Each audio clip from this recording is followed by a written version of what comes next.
cute wee pit of despair, also known as the Perky Goth.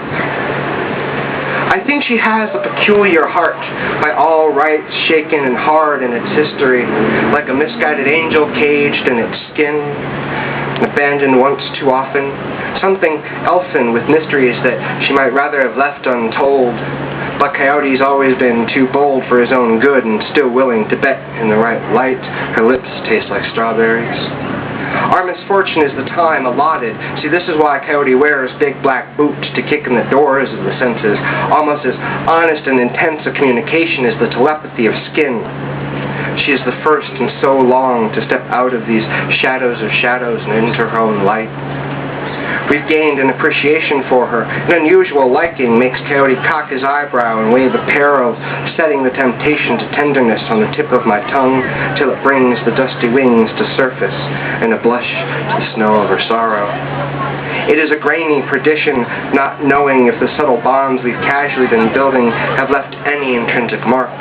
Will we be missed when we're gone? Strange how the question implies me to a vulnerability I hadn't suspected. Coyote digresses, we've just scratched Salome's surface. The fine print, this is still some form of barter, and the credit we carry seems to have its own consequences. It is not unwilling to risk, it's the criteria of worth it. Because Coyote's skill runs deep as Coyote risk, which is deeper than her pleasure has ever conceived.